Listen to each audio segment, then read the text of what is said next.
I'm at Blooming Junction today, and usually we come out and we talk about plants, but we're going to talk about the other part of their business today, about the produce. So I'm with Justin. So Justin, you're really the farmer here, and also you teach classes, so really you do a lot here. Yep, we stay busy. Yep, lots of farming, trying to teach people about how to put away their garden food as well. Yeah, because it really is another part of vegetable gardening, is to preserve it so we can enjoy it at other parts of the year. You just don't have to eat it all right in the summertime. Yep, get a taste of summer in the middle of winter. Definitely. Yeah. So now we're going to talk about fermentation. So give us a little bit of an easier term, because it sounds kind of scary, but it's like sauerkraut, right? Yeah, exactly. We're in fermentation, we're just creating an environment that will help to save our food throughout the winter.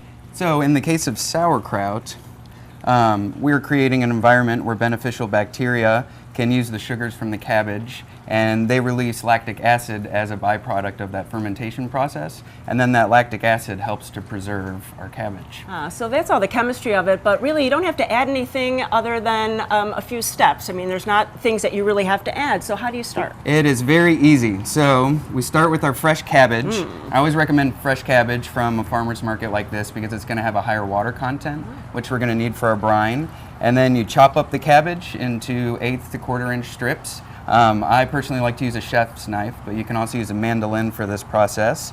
And we put it in a mixing bowl. We add enough salt to be able to create a salty environment to prevent bad bacteria from spreading.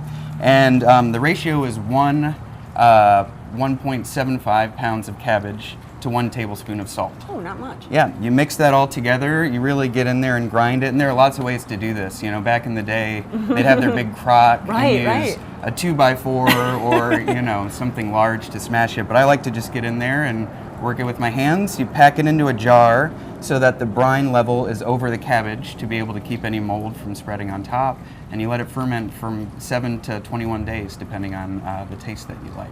So you just wait, and it's your family, your taste. So after 7 days you taste it, and if it's strong enough you're ready, or you let it go longer. Yep, exactly. It's going to have a little more of a bite the longer you let it ferment, because it'll continue to consume more sugars and release more lactic acid. But yeah, anywhere between 7 and 21 days to your, yeah.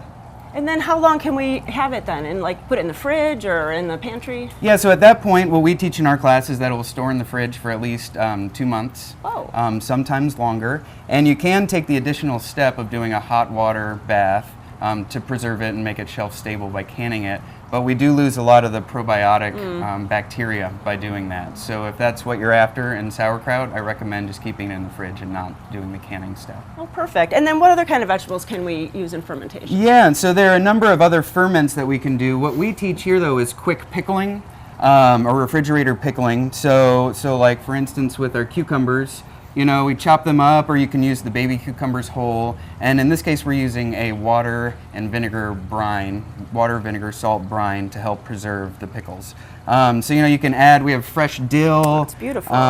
You know, we like to recommend whatever herbs and spices you like. We have some peppercorns, chili flakes, and stuff in those dill pickles. And, you know, beets are another one. We've done green beans, and really you can pickle anything. I mean, we've heard of watermelon rind, okra, you know, basically anything out of your garden. You can make a half and half water vinegar, and you know, with an addition of salt, make a brine to preserve any of your vegetables from the garden. Well, you can hear it from the farmer and the chef in you. So you can come out to Blooming Junction and come to some of the classes, get your produce, get some plants. But if you have any other questions, go to the website and you can find out when those classes are. There's a small fee for them, but you take home part of what you make. Thanks so much. It's delicious.